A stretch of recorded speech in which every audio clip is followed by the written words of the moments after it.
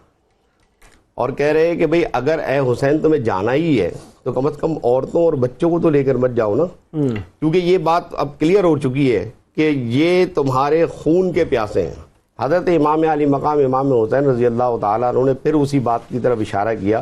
کہ مجھے رسول اللہ صلی اللہ تعالیٰ علیہ وآلہ وسلم نے خواب میں جو حکم فرمایا ہے میں اس حکم کی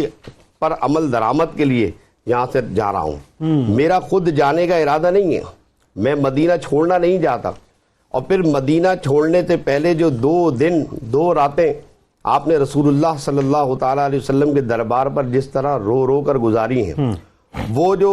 نواسے کا نانا کے ساتھ جو ایک تعلق ہے، جس انداز سے امام علی مقام کبھی حضور کی تربت اطہر پر ایک گال رکھتے ہیں، کبھی دوسرا گال رکھتے ہیں، کبھی حضور سے لپٹ رہے ہیں اور رو رو کر کے تمام حالات گزارش کر رہے ہیں، تمام اپنے دل کے احوال بیان کر رہے ہیں اور عرض کر رہے ہیں کہ اب امت کے ان شریر لوگوں نے مجھے اس مقام پہ لا کر کھڑا کر دیا ہے کہ اگر میں مدینہ نہ چھوڑوں تو میرے اوپر سوال کھڑا ہوتا ہے اور اگر مدینہ چھوڑ دوں تو آپ کا ساتھ. اللہ اکبر. میں مفتی صاحب آپ کی طرف آؤں گا. محمد بن حنفیہ آپ کے بھائی کو جو آپ نے ایک وصیت فرمائی تھی، اگر وہ ذہن میں آپ کے ہو تو اس پہ جیسا کلام آپ فرمائیے گا، لیکن ساتھ ساتھ اب یہ روایتوں میں آتا ہے کہ 2 حاضریاں آپ نے دربار مصطفیٰ صلی اللہ علیہ وآلہ وسلم میں کی اپنے نانا جان کے دربار میں، اور جو آخری حاضری آپ نے دی ہے اس کے بعد آپ اپنی والدہ سیدہ کائنات بی بی فاطمہ الزہرا سلام اللہ علیہ کی بارگاہ میں بھی گئے، امام حسن علیہ السلام کی بارگاہ میں بھی گئے. مفتی صاحب میں اب یہ سوال کروں کہ آپ بتائیے کہ کیا جذبات کیا احساسات ہوں گے؟ میرا خیال اس سوال بنتا ہی نہیں ہے. جو آپ کا عشق کہتا ہے بتائیے کہ نانا ہیں نواسے ہیں، کیا گفتگو ہوئی ہوگی، اللہ اور اس کا رسول ہی جانے. دیکھیں عشق کیا کہتا ہے، بے خطر کود پڑا آتش نمرود میں عشق، عقل ہے محو تماشائے لب بام ابھی. تو یہ امام حسین کا جو کربلا کا پورا واقعہ ہے، جو یہاں کا سفر ہے، یہ سارا عشق کا سفر ہے. عقل تو اس کے اندر دخل ہی نہیں دے سکتی، سب سے پہلی بات یہ. دوسری بات یہ ہے کہ جو مدینے کی حاضریوں کی آپ بات کر رہے ہیں، اور آپ نے ابتدا میں ایک بات خوبصورت ارشاد فرمائی تھی کہ حسین مدینہ ہے، مدینہ حسین ہے. ایسا ہی ایک عاشق آج جب مدینہ منورہ میں جاتا ہے، عمرے کے لیے حاضری دیتا ہے، اس کے بعد جب جاتا ہے یا حج کے طور پر وہاں پھر حاضر ہوتا ہے بعد میں، تو اس کے لیے اتنا جدا ہونا، وہاں سے آنا، حالانکہ اس کا نہ وہ عارضی مطلب مستقل مقام ہے وہاں پر، نہ وہ مسکن ہے، نہ کچھ ہے، نہ وہاں پر اس کے آبا و اجداد ہیں، نہ اس نے وہاں کھیلا کودا اور زندگی بسر کی ہے. تو اس کے لیے وہاں کی الوداعی اور وہاں کی رخصتی جو ہے نا، وہ ایک عذاب سے، ایک تکلیف اور ایک مشقت سے کم نہیں ہے. اور حسین کے لیے مدینہ چھوڑنا، کہ وہی بات ہے کہ جن کے نانا کی وجہ سے یہ یثرب سے مدینہ بنایا گیا ہے، پھر ان کے آبا و اجداد نے، ان کے بابا نے، ان کی والدہ نے، ان کے پورے خاندان اور قبیلے نے وہاں پر اس کو بسایا اور سجایا ہے. اور پھر اس کے بعد خود حسین کی پوری زندگی اسی مدینۃ المنورہ زادہ اللہ شرفوں و تعظیمہ میں گزری ہے. تو ایسے مدینے سے حسین کی جدائی یہ اسی طرح ہے جیسے مکے میں حضور علیہ السلام کی جدائی تھی. جو ہجرت مکہ آپ نے ہجرت مدینہ فرمائی، آپ نے فرمایا تھا مکے میں کبھی نہ چھوڑتا. یہ بڑی، میں اگلا سوال یہ کرنے والا تھا، ذرا بتائیے کہ وہ سرکار علیہ السلام کا پلٹ پلٹ کے کعبۃ اللہ کو دیکھنا، یہاں تو کعبے کا کعبہ موجود ہے، یہاں تو نانا موجود. یہی تو وہ عشق و محبت کی داستان ہے کہ حضور علیہ السلام نے وہاں زندگی کا ایک حصہ بسر کیا، اور کم و بیش 50 برس آپ صلی اللہ علیہ وسلم نے بھی وہاں پر بسر کیے تھے، اور کم و بیش یہی عمر مدینہ منورہ سے امام حسین کی رخصتی کی بنتی ہے، کم و بیش یہی. اللہ اللہ اللہ. تو جس طرح وہاں پلٹ پلٹ کر آپ بیت اللہ شریف کو دیکھ کر کہتے تھے اور وہ حسرت بھری نگاہیں اس پر ڈالتے تھے آپ صلی اللہ علیہ وسلم کہ اے مکہ، اگر مجھے میری قوم یہاں سے نہ نکالتی تو میں کبھی تجھے چھوڑ کے نہ جاتا. میں ایک بات بتاؤں آپ کو، ایک بات بتاؤں آپ بات فرما رہے ہیں، آپ مکے میں اس وقت لوگوں کو لے کے جا رہے ہیں اور میں گنبد خضرا کے سامنے کھڑا ہوں. اب کیفیت بڑی عجیب سی اس وقت ہوئی ہے. وہی بات ہے کہ کعبے کے پاس جو کعبے کا کعبہ دیکھو. میں اب یہ سوچ رہا ہوں کہ جب ہم جیسے گناہگار جاتے ہیں تو اس وقت ہوتا یہ ہے کہ جب بالکل آخری حاضری دربار مصطفیٰ میں ہوتی ہے، مفتی صاحب صلی اللہ علیہ وسلم ذرا سوچئے، جب مواجہ کے سامنے کھڑے ہوتے ہیں اور جس وقت نکلتے ہیں تو گناہگاروں کا یہ عالم ہوتا ہے کہ جب وہ پلٹ رہے ہوتے ہیں تو پلٹ کر جو ہے پلٹ پلٹ کے دیکھتے ہیں، بار بار گنبد خضرا، بار بار گنبد خضرا پہ نگاہ جاری ہوتی، بار بار گنبد خضرا کو دیکھ رہے ہیں، یہاں تک کہ جب تک کہ وہ نگاہوں سے محو نہیں ہو جاتا وہ کیفیت جو لگی رہتی ہے کہ کیسے چھوڑا ہوگا امام علی مقام نے. دیکھیں چھوڑنے کے لیے تو جو صبر چاہیے وہ تو خدا ہی نے عطا فرمایا آپ کو، لیکن بات یہ ہے کہ الامر فوق الادب. حضور صلی اللہ تعالی علیہ وسلم کا وہ جو حکم تھا نا، کیونکہ جرم کرنے والے جو ہیں نا اس واقعے کے اندر، ان کے سامنے بھی ساری چیزیں متعین ہیں، ان کو پتہ ہے کہ وہ جس جرم کا ارتکاب کر رہے ہیں خطا سے نہیں کیا، غلطیوں سے نہیں کیا، لغزشوں سے نہیں کیا، جو پردے جو دنیا آج ڈالتی پھرتی ہے، سب نے بالکل اپنے ہوش و حواس کے ساتھ وہ جرم کیا ہے. اور جو وہاں شہید ہونے جا رہا ہے وہ بھی مکمل ہوش و حواس کے ساتھ وہاں پر اپنی حاضری بچپن دے میں رہا صاحب ہے، بشارت بالکل طے ہو کر جا رہے ہیں. تو اور یہ ام جذبہ سلمہ رضی اللہ تعالیٰ عنہ موجود ہیں، وہ بتا رہی ہیں کہ اب تم اس سفر کے لیے جا رہے ہو. بات یہ کہ یہ جزم و یقین ہے. اس یقین کے بعد وہ جیسے حضرت اسماعیل علیہ السلام ذبح ہونے کے لیے تیار ہو گئے تو عزم و استقلال کے ساتھ تیار ہوئے ہیں. تو حسین ہیں تو وہ بھی اسی عزم و استقلال کے ساتھ ہیں. ام سلمہ نے فرمایا، محمد بن حنفیہ کا آپ حوالہ دے رہے ہیں، انہوں نے بڑی طویل نصیحت اپنے بھائی کے ساتھ وہاں ان کو بلا کر جو ہے وہ کی اور سمجھایا، اور آگے کے سارے سیاسی خطرات کا پھر مشورہ بھی دیا کہ حالات کو ذرا دیکھ لو، اس طرف چلے جاؤ، وہاں پر اطمینان ہو جائے تو پھر اگلا ڈیسیجن لینا. لیکن بات یہ ہے کہ قرآن نے ایک بات ذکر کی ہے، چونکہ حسین نے اس خواب کے واقعے کے بعد اپنا ہدف طے کر لیا تھا کہ میں نے کہاں پہنچنا ہے. تو قرآن پاک ارشاد فرماتا ہے کہ جب تم بھروسہ کر لو، جب کسی چیز کو طے کر لو، اذا عزمت فتوکل علی اللہ، کہ جب تم کسی چیز کے لیے مکمل سوچ بچار کر لو پھر بھروسہ اللہ کی ذات پر کرو. اللہ اکبر. تو حسین نے بھی اپنے منزل کو طے کر لیا، اور طے کرنے کے بعد مشاورت سب سے، کیونکہ یہ سنت ہے، مشورہ سب سے کیا، سب کی رائے کو لیا، احترام کے ساتھ سنا بھی، لیکن آپ نے پھر اللہ پر بھروسہ کر کے اپنے سفر کا آغاز کیا. مفتی صاحب، رخصت مدینہ دراصل آغاز سفر کربلا ہے، یا یوں کہیے کہ آغاز میدان کربلا ہے، جنگ کربلا ہے، واقعہ کربلا ہے، کیا کہیں گے؟ جنید بھائی، ان تمام تر واقعات کے بعد دو شخصیات نے مدینہ منورہ کو چھوڑا ہے، ایک حضرت امام حسین رضی اللہ تعالیٰ عنہ اور ایک حضرت عبداللہ بن زبیر رضی اللہ تعالیٰ عنہ. اور اب آخری لمحات جب آپ آخری مرتبہ حضور علیہ السلام کی قبر مبارک پر سلام پیش کر رہے ہیں، میں وہ مناجات آپ کی بارگاہ میں پیش کرنا چاہتا ہوں. بتائیے. امام علی مقام نے 2 رکعت نماز نفل ادا کیے، اور اس کے بعد حضور علیہ الصلوۃ والسلام کی قبر انور پر حاضر ہوئے، اور احادیث اور بعض روایات میں ہے کہ یناجی ربہ قائلا، اور آپ نے اپنے رب سے مناجات کرتے ہوئے اس طرح سے آپ محو کلام ہوئے کہ اللہم ھذا قبر نبی کا محمد صلی اللہ علیہ وسلم، اے پروردگار عالم یہ تیرے پیارے نبی محمد الرسول اللہ صلی اللہ علیہ وسلم کی قبر مبارک ہے، میں ان کی صاحبزادی سیدہ فاطمہ الزہرا رضی اللہ تعالی عنہا کا بیٹا ہوں. ایک بہت اہم معاملہ میرے سامنے پیش آ گیا ہے جس کا علم تو حقیقی طور پر رکھتا ہے، اے رب کریم میں اس مبارک قبر اور اس مبارک قبر میں جو ذات تشریف فرما ہے ان کے وسیلے سے تجھ سے یہ دعا کرتا ہوں کہ تو نے میرے لیے جو اختیار کر لیا ہے، اے رب کریم اس معاملے میں مجھے اپنی اور اپنے رسول کی رضا عطا فرمانا. اور قربان جائیں کہ امام علی مقام اس قدر بلند مقام و مرتبے پر پہنچنے کے بعد یہ فرماتے ہیں، سب کچھ اپنا قربان کرنے کا ارادہ رکھتے ہیں، اور پھر عرض کرتے ہیں کہ اے رب کریم تو نے مجھ پر اپنی تمام تر نعمتوں کا انعام فرما دیا، میں تب بھی تیرا شکر ادا نہیں کر سکا. رب کریم تو نے مجھ پر اپنی آزمائشوں کو ڈالا لیکن میں تیرا صبر نہیں کر سکا. پروردگار عالم تو نے مجھ پر صبر کی کمی کے باعث اپنی آزمائشوں کو کم کر دیا، میں تیرا شکر کس طرح سے ادا کروں گا. تو میں یہ سمجھتا ہوں کہ امام حسین علیہ السلام کا 28 رجب کو مدینہ طیبہ سے روانہ ہونا یہ اس بات کی قیامت تک کے لیے دلیل ہے. امام علی مقام کا میں جملہ دوبارہ دہراؤں گا کہ لا اری الحیات مع الظالمین الا جرما، وہ زندگی جو اللہ کی بندگی کے ساتھ نہ ہو، ظالموں کے ساتھ ہو، امام علی مقام نے ایسی زندگی کو جرم قرار دیا. آپ تینوں آپ کا بہت شکریہ، آپ تشریف لائے. ناظرین، ملک کے معروف شناخت میرے چھوٹے بھائی جناب حافظ مظہر اشرفی ہمارے ساتھ موجود ہیں، ان سے ہم کلام بھی سنیں گے. اور آخر میں علامہ صاحب کوئی پیغام آپ دینا چاہیں تو بس مختصر کوئی پیغام اگر دینا چاہیں. بس یہ ہمارے لیے بلکہ پوری امت کے لیے ایک بہت بڑا پیغام ہے کہ جب بھی ظلم کھڑا ہو، یزید کسی شخص کا نام نہیں ہے بلکہ یزید ایک فکر کا نام ہے،